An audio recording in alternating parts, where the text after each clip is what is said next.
What's up, everybody? Welcome to the Bald Eagle. As usual, it's your boy, everybody's favorite villain, Tony B, a.k.a. the Birdman, a.k.a. the Eagles fan, coming back at y'all. I do apologize for last week. I was pretty sick, and not because I lost to my mom, but like I'm still just kind of stuffed up, but whatever, I do apologize. I don't have much to say about the prior week, other than, yeah, my mom's team beat my team, and congratulations to her, and they're still undefeated. You win some, you lose some, but you gotta take it like a man, It's all good. But enough about that week. That's pretty much all I gotta say about that. L's a L. There's plenty of L's for the Eagles to talk about this year, but we're just gonna leave that one alone. Now, week 6, which was this past week, there was a lot of exciting shit that went on week 6, though. I'm going to be honest with you. That Texans and Titans game was really good. That went into overtime, man. That boy Derrick Henry's just a goddamn thoroughbred, ain't he? Just a horse, man. But anyway, I'm going to get to the standings. In the NFC East, which has been the NFC least the last couple of years. Like I said, I already covered that on episode 2, so I'm not going to get that far into that. Is it a terrible division? Yeah. Will the winner host a playoff game, though? Yeah, the winner of that division hosts a playoff game. So, it is what it is. But right now, Dallas is in first place at 2-4. Eagles 1-4-1. Giants and Washington are both 1-5. I do know as an Eagles fan that we have 3 division games in the next 4 weeks, and the only division game we're not playing is because we're not playing anybody because it's a bye week. So these next 3 games are pretty important for them. You win these next 3 games, you're definitely sitting on top of the division, and not only sitting on top of the division, but sitting pretty at 4-1. So get it together, Philly. In the NFC North, the Bears are 5-1. Bears fans are going crazy because they're 5-1. The Packers are 4-1. Lions are 2-3, and the Vikings are 1-5. In this division, I'm gonna be honest with you. I think the Packers are gonna win it, and I think they're gonna win it by a couple of games. Honestly, a W is a W in the National Football League. So I don't want to sound like I'm discrediting wins, but it's took a couple of weird circumstances for the Bears to win a couple games. But the key word in that sentence is win. So, the rookie Swift, his first game, drops a touchdown pass. Saquon Barkley goes down with a freak ACL injury. Nick Foles comes in and saves the day in basically 2 quarters, but then turned around the next game and absolutely stinks in their only loss. Just a couple weird set of circumstances. Even the Panthers seem to be coming back on them, but like I said, a W is a W. It is what it is. NFC South, the Bucks are at top at 4-2. The Saints are at 3-2. The Panthers are at 3-3, and the Falcons got their first victory last week at 1-5. They lit up the Vikings, which I'm gonna get to them. The Vikings are 1-5 this year, and actually, there's quite a bit of reports that Kirk Cousins might get benched. So basically, what you're telling me is you paid $80 million in guaranteed money, and in 2-3 years you're benching this guy. I'm not saying you shouldn't bench him, but when you commit that much guaranteed money, because see, a lot of people don't understand NFL contracts. When you see a guy sign for 5 years, $50 million, it's not like basketball. It's not like baseball. Some of that contract is incentives. So he may only see, out of that $50 million, he may only see 32 guaranteed. I mean, not only, I mean, obviously $32 million is a lot of money, but I'm just using that for an example. You know, the other 18 could be in incentives. Like, for instance, if you're a quarterback, you know, you pass for 4,000 yards, that's an extra couple million. Your completion percentage is over 65%. That's another extra couple million. You throw less than 10 interceptions, that's another 2 million. You know, stuff like that. But they gave this man $80 million guaranteed. Not my problem, not my pony, not my horse, so I ain't gonna saddle it up. But whew. NFC West, which I feel like is the best division in the NFC at least this year, if not in the NFL, but definitely in the NFC. Seattle's 5-0, not a big surprise there. What is a surprise is Arizona's 4-2. They're playing good football. I'll get to that game with the Cowboys here in a second. The Rams are at 4-2, solid football team. And the 49ers are at 3-3. Man, they've taken a lot of hits on injuries this year, and I feel obviously that slowed them down. AFC East, Buffalo 4-2. Dolphins are 3-3, ahead of the Pats, who are 2-3, and obviously we know the Jets are winless at 0-6.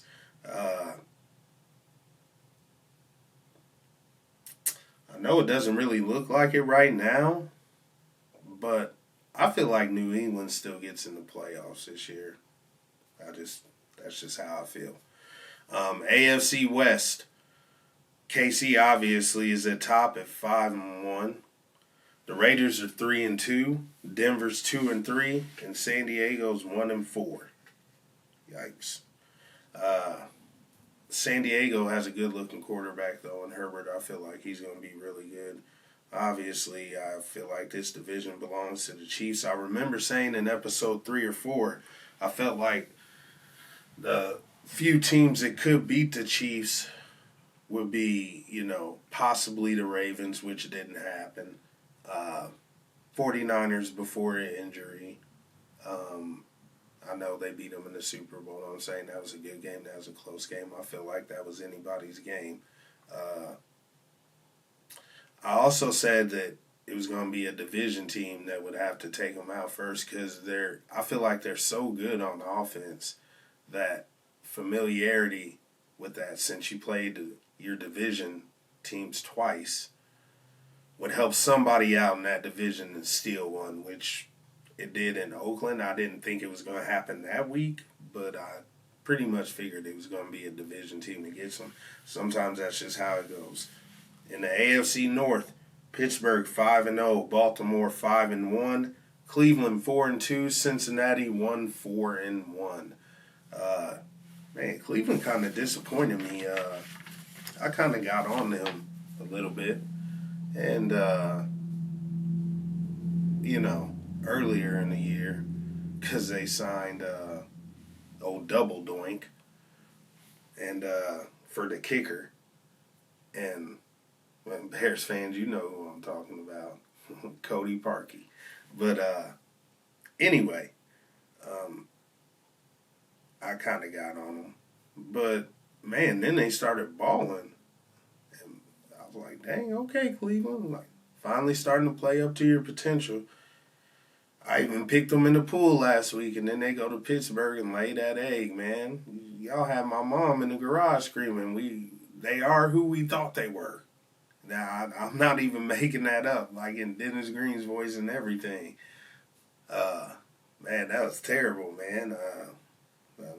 Hopefully they get it back together, but not when they play the Eagles later on this year. Speaking of the Eagles, you know, it's really weird in the NFL. What a difference a couple of weeks make. Did we win? No. We played probably the toughest 2 back-to-back games that, you know, any team is going to do this year. I'm not saying, you know, woe is me. That's part of the schedule. Hey, there's grown men out there on both sides. Strap it up and play. But we played the top two defenses, scoring defenses in the NFL in back-to-back weeks with hardly anyone. And when I say hardly anyone, I'm talking about we had 3 starters on offense entering the game against the Ravens. I'm sorry, 4. We ended up with 2. Zach Ertz went out and Miles Sanders went out. So, considering the circumstances, I don't do moral victories, but what I do support is a team fighting, and my boys be out there fighting, man, with absolutely hardly anything. I'm talking about we're down to third string left tackle. We're down to second string left guard. We have our starting center in Jason Kelce, thank God. But then we're down to our third string right guard, and we're getting Lane Johnson back this week, but we're getting him back at about 50-60%. This man's coming back because he's tired of seeing Carson Wentz get hit. I'll get to all that. So, in the last 2 weeks, the Ravens give up 17 points a game. The Steelers give up 18 points a game. First and second in the league in scoring D. The Eagles put up 29 and 28 with them. With Travis Fulgham. We'll get to his nickname here in a minute. Travis Fulgham. Travis Fulgham was on our practice squad, who has emerged the last few weeks as basically our number 1 receiver. From the practice squad. I like to call him Travis Full G Ham. Full go ham. Anyway, Wentz has been sacked 25 times. He's been hit 54 times. That's top 5. That's number 1 in the NFL. I'll give you the other 4. Joe Burrow, Deshaun Watson, Gardner Minshew, and Daniel Jones are tied at 17. Burrow had 24, so he's just as bad as Carson. And Watson has 19. Do you want to know what those teams' combined record is? 5-23-2. Look, I know sometimes football looks confusing to people that are not in the game and, knowing all these plays and stuff like that. But I'm going to keep it 100 with you.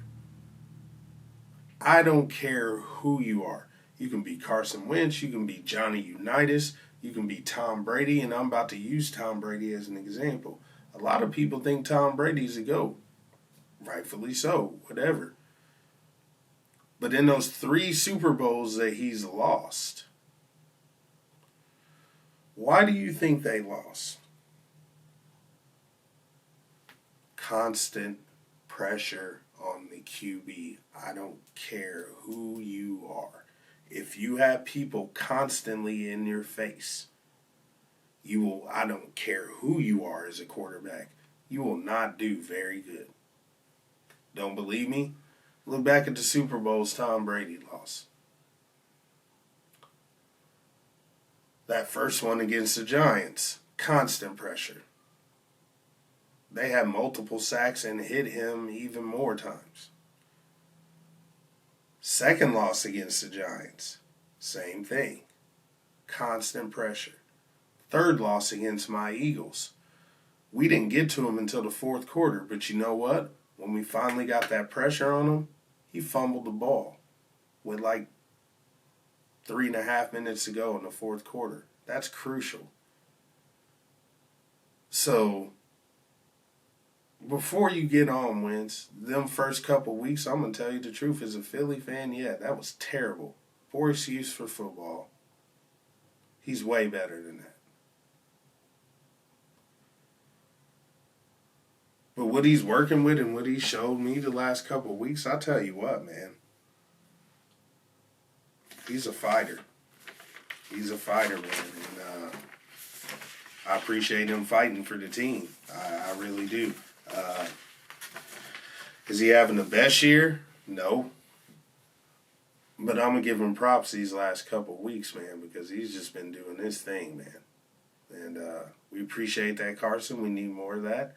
And we need some of you other guys that are coming off of IR to show that same heart and we'll be all right.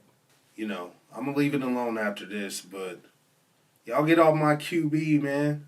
Hey, like I said, them first couple games is on him. He's doing the best he can with what he has, which is basically nothing. We've gone through 21 offensive starters this year. 21. That's enough for almost an entire team of starters on offense and defense. 21 different starters. Come on, man. You can't expect any quarterback to perform without protection. And against the number 1 and number 2 defense in the NFL, and we still put up points and was in position to win, I mean, that's really all you can ask for at this point as an Eagles fan. Well, we got to get them W's. I had a Michigan moment this week. Some of y'all, I mean, most of y'all should already know I'm a Michigan fan.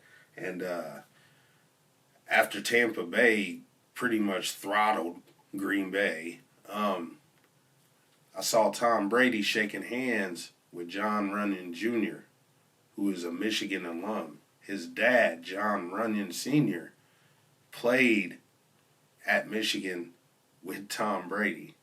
That's how long Brady's been playing. And John Runyon his name ring bells in Philly, man. He was a good right tackle for us for years, man. Him and Michael Strahan used to battle. That used to be fun to watch.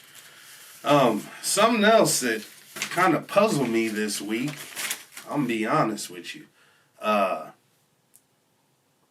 Dolphins bench Ryan Fitzpatrick. And dude is really hurt about it. Like, I saw something today where he said, or tweeted or something like that, basically sitting in a room with the guy who fired me and the guy who's replacing me in a meeting. I think it probably would have been a quarterback's meeting for 4 hours. Yikes, he like openly admitted, said he was hurt. I kind of thought they should have let Tua sit as long as they could. And with a guy like Fitz, they probably, I mean, I'm not saying he's the most consistent, inconsistent guy that I've ever seen at the quarterback spot. I'm not saying he's a Hall of Famer or anything. But what I am saying is he had enough for them to sit him a little bit longer. History proves Mahomes, Rodgers. Hey, you can even take Steve Young in San Francisco when he was sitting behind Montana. Like, I'm not saying none of those guys are Montana Cowher or whatever, but I'm saying sitting a QB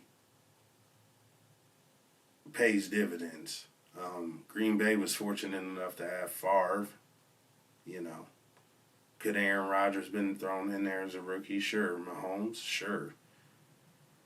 But it benefited them to sit, and look what you got. I'm just saying, only COVID report I got is Raiders offensive tackle Trent Brown. He tested positive for COVID, and the Raiders sent 5 offensive linemen home. That's going to be something to watch. Next week's games. Since we all know who won the previous week, you know, I'm not even going to go through scores tonight. I got to get up in the morning, you know. It is what it is. So, next week's game. Pittsburgh at Tennessee. I'm going to roll with Moms. Sorry, said. Before I forget, shout out to my boy, Uncle Jerry. You know what I'm saying? That's a man. Big Red, Jacksonville legend. Uncle Jerry. What up, Uncle Jerry? You got a shout out, man. That's what's up. He claims he's a Seattle fan, calling me every Sunday talking about Reverend Wilson. Man, if you don't go on, man. Anyway, no grandma gonna get you for using that Reverend reference. Dallas and Washington, I hate both of these teams. They're scum. I really don't care who wins. But for the benefit of me, I don't care who wins this game. Pick who you want. But I picked Washington just because my hatred for them isn't as strong as my hatred for Dallas. Buffalo and New York Jets, I'm sorry. I'm going to take Buffalo, obviously. Carolina at New Orleans, I'm going to take New Orleans. Green Bay, Houston. Green Bay's going to be pissed off that they lost, so I'm definitely going to take Green Bay. Cleveland at Cincinnati. I'm going to take Cleveland. Detroit at Atlanta. That was a rough one for me, but I went ahead and sided with Pops and took Detroit. And these are my real, pool picks. This ain't no joke. Real deal. Seattle at Arizona, I took Seattle. Jacksonville at the Chargers. That one was a hard one for me too, but I just went ahead and took the Chargers. Don't ask me why. San Francisco at New England. I feel like New England's going to come to play. Obviously, San Francisco's been hurt with injuries. I took the Patriots, but this is probably my most unsure pick. Kansas City at Denver, I took the Chiefs.